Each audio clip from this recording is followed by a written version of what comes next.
राम मंदिर तो झांकी है, मथुरा काशी बाकी है। राम मंदिर तो बनकर तैयार हो गया और अब बारी है काशी के विश्वनाथ मंदिर की, जिसे ज्ञानवापी भी बोला जाता है। पिछले कई सौ सालों से चल रही इस लड़ाई का फाइनली अंत होने वाला है। लेकिन ये अंत वैसा नहीं होगा जैसा सोचा था, क्योंकि गवर्नमेंट की वजह से उस जगह पर मंदिर नहीं बन सकता। और क्या राम मंदिर के बाद ये काशी विश्वनाथ मंदिर का मुद्दा मुसलमानों के खिलाफ चल रहा है? क्या गवर्नमेंट मुसलमानों के धर्म को छीन रही है और पूरे देश के लोग और गवर्नमेंट राम मंदिर के बाद इस काशी विश्वनाथ के मंदिर पर क्यों लगे हुए हैं? ये लोग देश की real problem like poverty, education, health care, unemployment, इन सब के बारे में बात क्यों नहीं करते? क्या मंदिर का बनना इन सारी चीजों से ज्यादा जरूरी है? चलिए जानते हैं।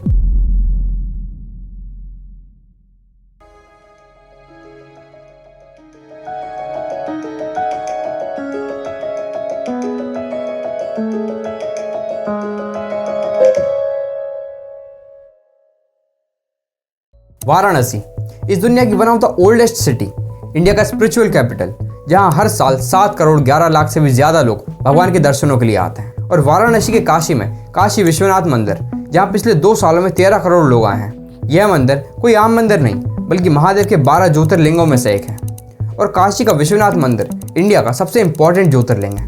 और इन ज्योतिर्लिंगों के दर्शन से साल्वेशन यानी मोक्ष की प्राप्ति होती है।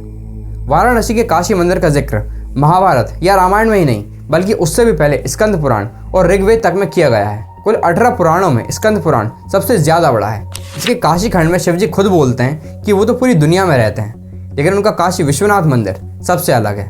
और इसी स्कंद पुराण के अंदर ज्ञानवापी के ऊपर पूरे 2 चैप्टर्स हैं, जिसमें बताया गया है कि ज्ञानवापी कुआं खुद भगवान शिव ने बनाया था, और इसीलिए इस मंदिर को ज्ञानवापी मंदिर बोला जाता है। यह मंदिर हिंदुओं के लिए बहुत ज्यादा इंपॉर्टेंट है, और इसलिए मुगलों ने इस मंदिर को 1 बार नहीं, 2 बार नहीं, बल्कि 3 बार तोड़ा। मोहम्मद गोरी, जो अफगानिस्तान का राजा था, उसने 1194 की फाइट में कन्नौज के राजा जयचंद को हरा दिया और अपने कमांडर कुतुबुद्दीन ऐबक को दिल्ली का सुल्तान बनाकर वह वापस अफगानिस्तान चला गया। और उस टाइम पर जो मुगल राजा होते थे, वह अपना रिलीजन और कल्चर का डोमिनेंस पूरी दुनिया में फैलाना चाहते थे। इसकी वजह से वह जहाँ भी राज करते थे, वहाँ के लोगों को धर्म परिवर्तन के लिए फोर्स किया जाता था और उनके होली और स्पिरिचुअल प्लेसेस को तोड़ दिया जाता था। और इसलिए मोहम्मद गोरी के ऑर्डर्स पर कुतुबुद्दीन ऐबक बनारस जाकर बहुत सारे मंदिर को तोड़ देते हैं, जिसमें से एक काशी विश्वनाथ मंदिर भी होता है। यह पहली बार था तब काशी विश्वनाथ मंदिर टूटा। कुतुबुद्दीन ऐबक के बाद जब इल्तुतमिश का राज आया, उसके बाद वाराणसी के जो अमीर बिजनेसमैन थे, उन्होंने 1211 से लेकर 1267 तक सारे मंदिरों को फिर से बनवा दिया, जिसमें से सबसे पहले उन्होंने काशी विश्वनाथ मंदिर को बनवाया। 1394 में जब शर्की डायनेस्टी का राज आया, तब 1490 में सिकंदर लोदी ने इस मंदिर को फिर से गिरवा दिया और इस मंदिर की जगह पर मस्जिद बनवा दिया। ये पहली बार था जब इस मंदिर की जगह पर मस्जिद बनाई गई। 1585 में राजा टोडरमल आते हैं और वो इस मस्जिद को गिरवा कर फिर से उसकी जगह पर विश्वनाथ टेम्पल बनवा देते हैं। लेकिन सिर्फ 84 ईयर्स बाद 1669 में औरंगजेब ने इस मंदिर को तीसरी बार गिरवा दिया और बहुत सारे लोगों का धर्म परिवर्तन करवाया, और जिन्होंने नहीं करा उन्हें मार दिया गया और दोबारा इस मंदिर की जगह पर मस्जिद बनवा दिया और नाम रखा ज्ञानवापी मस्जिद। लेकिन इससे भी पहले 1632 में औरंगजेब के फादर शाहजहां ने इस मंदिर को गिरवाने की कोशिश करी थी, लेकिन वहां के आम लोगों ने इस मस्जिद को गिरने नहीं दिया, जिसकी वजह से वो मस्जिद को नहीं गिरा पाए। इतना कुछ होने के बाद भी उस मस्जिद के बाहर हिंदू पूजा करते थे, और इसलिए 1780 में अहिल्याबाई होलकर ने मस्जिद के आसपास की जमीन खरीद कर वहाँ पर विश्वनाथ मंदिर बना दिया। लेकिन यह मंदिर ओरिजिनल प्लेस पर नहीं था, बल्कि ओरिजिनल प्लेस उससे कुछ ही दूरी पर थी। लेकिन हिंदुओं को ये दूरी मंजूर नहीं थी, और इस मंदिर के बनने के बाद लोग मस्जिद के अंदर जाकर पूजा करने लगे। मंदिर के अंदर सब कुछ होता था, लेकिन जो मेन पूजा होती है वह मस्जिद में होती थी। 1984 में पूरे इंडिया से 558 संत दिल्ली में इकट्ठा होते हैं और कोर्ट में रिजोल्यूशन डालकर अपनी डिमांड्स रखते हैं कि हमें ये 3 मंदिर वापस चाहिए: मथुरा का कृष्ण मंदिर, अयोध्या का राम मंदिर और काशी का शिव मंदिर। इस रिजोल्यूशन के 8 साल बाद 1991 में पीवी नरसिम्हा राव की गवर्नमेंट के अंदर एक लॉ पास होता है, the places of worship act. इस लॉ के अकॉर्डिंग इंडिपेंडेंस के पहले जो रिलीजन स्ट्रक्चर जैसा है वह वैसा ही रहेगा। मतलब 1947 से पहले अगर कोई मस्जिद मंदिर था तो वह अब मस्जिद ही रहेगा, वापस मंदिर नहीं बनेगा। सिर्फ राम मंदिर एक एक्सेप्शन था, क्योंकि उसका केस 1947 से पहले से चल रहा था। इस लॉ को लाया ही इसलिए गया था ताकि हिंदू राम मंदिर की तरह किसी और मंदिर की डिमांड ना करने लगे। और इस लॉ से हिंदू बहुत ज़्यादा गुस्से में आ गए थे, क्योंकि इस लॉ से नुकसान सिर्फ हिंदुओं को ही होने वाला था। और अब राम मंदिर का मुद्दा बहुत बड़ा हो चुका था, और हिंदुओं ने जब 1992 में बाबरी मस्जिद को गिरा दी, तो यूपी में कम्युनल राइट्स बहुत ज़्यादा बढ़ चुके थे।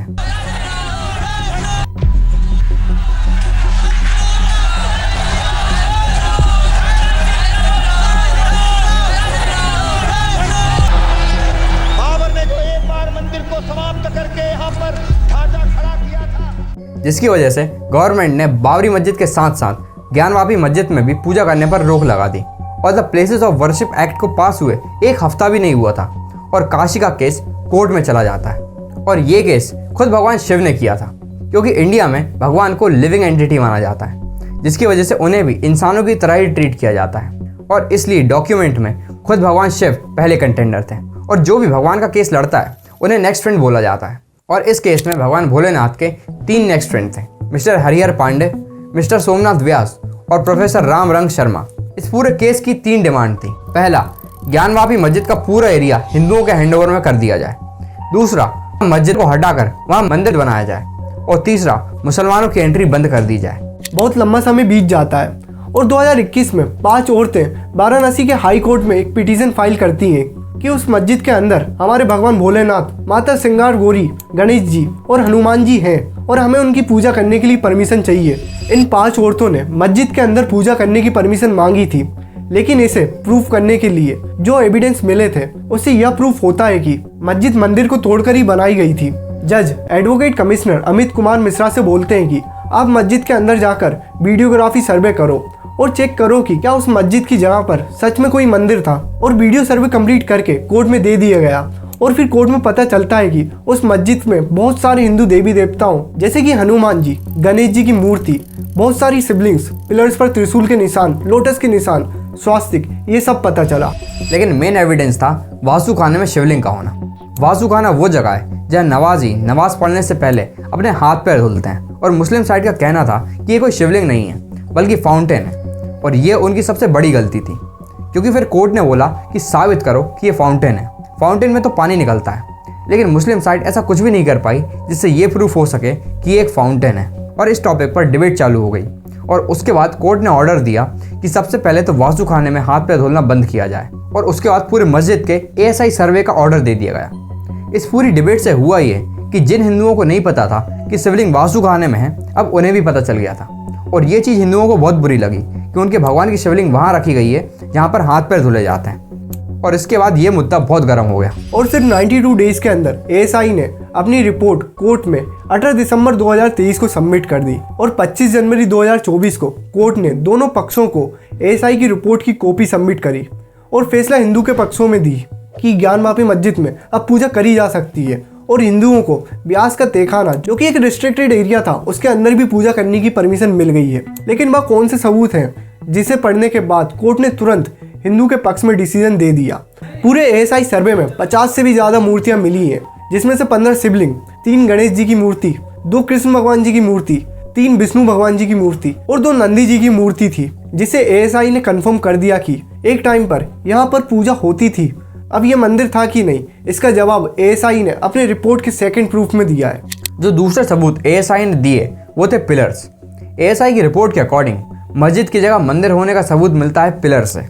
कहीं पर स्वास्तिक बना हुआ है, कहीं पर लोटस बना हुआ है, कहीं पर त्रिशूल बना हुआ है, कहीं पर राम लिखा हुआ है और ऐसी बहुत सारी दीवारें हैं जहाँ पर शिव जी के 3-3 नाम लिखे हैं। और ज्ञानवापी मस्जिद का जो बैक वॉल है उसका पूरा स्ट्रक्चर एक मंदिर का है। और ASI की रिपोर्ट के अकॉर्डिंग मंदिर को पूरा तोड़ा ही नहीं गया था, बल्कि मंदिर के पिलर्स और वॉल्स को मस्जिद में रीयूज कर लिया गया। और कोर्ट में ये प्रूफ हो चुका है कि ज्ञानवापी मस्जिद पहले एक मंदिर था और मंदिर को तोड़कर ही मस्जिद बनाया गया। तो क्या मस्जिद की जगह पर फिर से मंदिर बन जाएगा?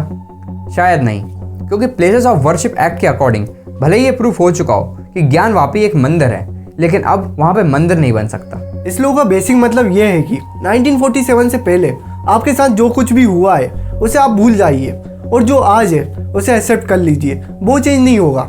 जब ये लॉ लोकसभा में पास हो रहा था तब बीजेपी का कहना था कि यह लॉ सिर्फ इसलिए लाया जा रहा है ताकि उन मस्जिदों को बचाया जा सके जिन्हें हिंदू मंदिर तोड़कर बनाया गया है। वरना आप खुद सोचिए कि इस लॉ की जरूरत क्या है। इस टाइम बीजेपी के सांसद राजा सिंह रावत ने कहा था कि इस लॉ के अंदर राम मंदिर के साथ साथ काशी विश्वनाथ मंदिर और मथुरा मंदिर को भी ऐड करना चाहिए, क्योंकि वहाँ भी मुगलों ने मंदिर तोड़कर मस्जिद बनाया है। लेकिन ये एक्ट पास हो गया और अगर इसको कंसीडर करें तो अभी ज्ञानवापी मंदिर नहीं बन सकता।